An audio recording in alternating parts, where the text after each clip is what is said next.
Good morning, everyone, and welcome to the PivotBoss pre-market video for Thursday, October 31st, 2024. I am Frank Ochoa, aka PivotBoss.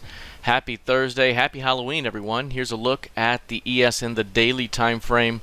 You'll see some overnight and pre-market selling pressure entering the market here, especially after earnings yesterday after the bell. Microsoft Meta coming out with earnings, seeing a little bit of selling pressure after that event. And you're seeing price drop as low as 58.01 last week. 58.01 was also the low, so this is a perfect test of the previous week's low right now. And if you go back to earlier in the month, price pushed beyond the 5800 level after being resistance for a while and has made it support. 5800 very important here as a market structure level.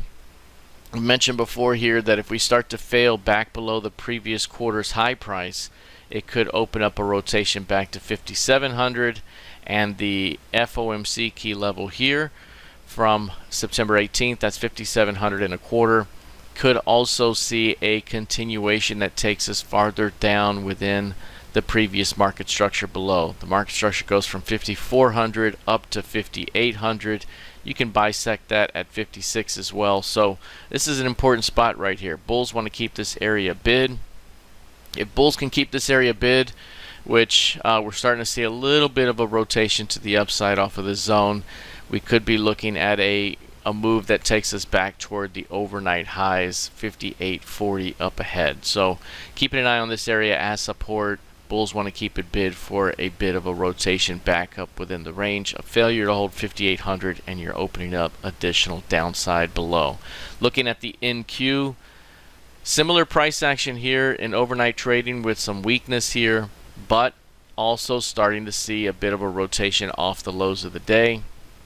This one continues to hold within the uptrending price structure of the bullish Pima trigger zone here, and continues to hold above the previous quarter's close price as well. That's been an area of interest throughout the month so far. And on the last trading day of the month here, you can see last price right now is just above the midpoint for the month. Ideally, you'd like to see that thing close beyond it, but to close anywhere near the midpoint of the month opens up the potential for a move to one of these extremes in the upcoming month, which is the previous month's highs. Still an uptrending market right now, still holding near the center of the day's range, but based off of the reversal here, we could be looking at a test at the overnight highs back toward 20,500 later in the day. Taking a look here at crude oil, you'll notice crude up right now about nearly 0.9% right now.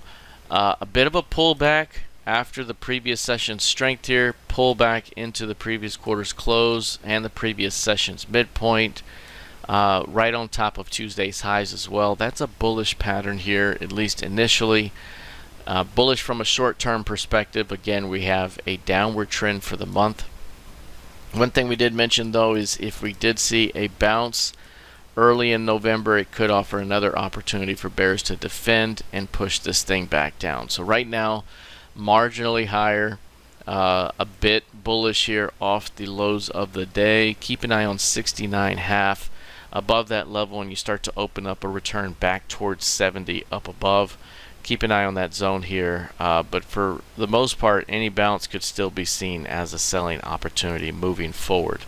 Looking at gold futures, gold right now down about 0.5% here, but still holding on to all-time highs for the most part. This thing hit 2,800 the last couple of days. 2,800 was our final target for the month. On the pullback here, we were looking for a bounce to take us into 2,750 and then follow through into 2,800 by the end of the month. And we got 2,800 yesterday right there ahead of the RTH Open, still holding near these highs. A tremendous checkmark continuation month after month, and we could see another checkmark continuation next month as well to close near the highs of the month. Any pullback into the midpoint here or toward that zone could be a buying opportunity as this market makes a move toward 2850 and perhaps beyond.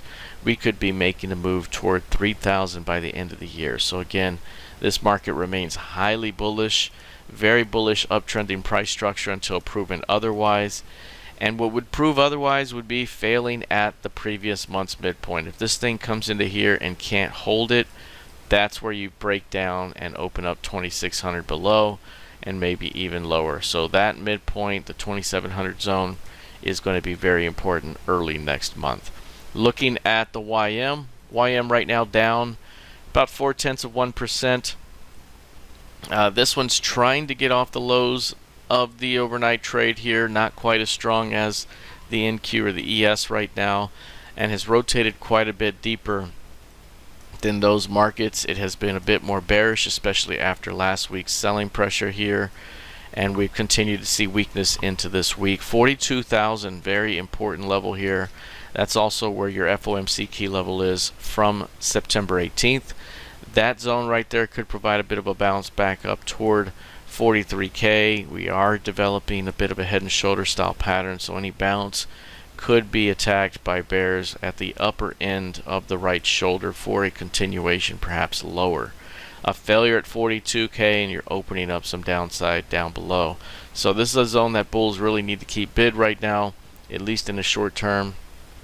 And if they can continue to keep it bid here and push through 42.2 early in the intraday trade, we could have a move to the overnight high, which is back toward 350 and perhaps a bit beyond. So again, key level right now, holding the 42.1, 42K zone for bulls for a chance at bouncing this thing higher. All right, looking at Bitcoin here. Bitcoin up another 0.5% at the moment. This one inside day, continuing to hold near the highs, holding 73K right now and continuing to show quite a bit of strength, putting a new all-time high just a couple of days ago, and it continues to sit right at the top of this large rectangular range. You see 74K here. You can bring it across. You can bring across the 56 or somewhere in that zone, and then somewhere in the middle as well. This market remains very, very bullish, especially this month on a checkmark continuation to the upside. The higher time frame chart, whether you go to a weekly or even higher, shows kind of this channeling behavior here, finally get an upside break and hold. If that break is true here, we could be looking at a big time follow through to the upside. That takes us to the 92,000 key level there. That 92,000 target is based off of this key range, but there's measurements there that can take this beyond 100,000. So that's a big time potential continuation that could be ahead. Heading into next month, the fact that we're closing near the highs of the month after a very bullish month here suggests any pullback could still lead to a continuation to the upside until proven otherwise. Lastly, ETH. This is down just a bit here, about 2/3%. Continues to have a great development in this range. Continues to see really good buildup of energy, and you can see it's starting to compress to a point here. So something's got to give sooner than later for this market.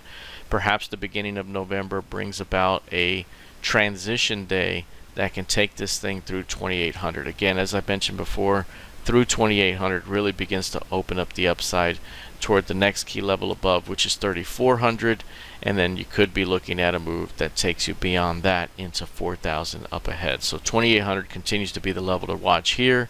We need ourselves a really good transition day, or perhaps even a really good shakeout leg before the next continuation. So that's what we're looking for here for ETH. All right, that's it for now. We'll see how this develops here heading into the rest of the session. Good luck, trade well, and I'll see you in the trading room. Take care.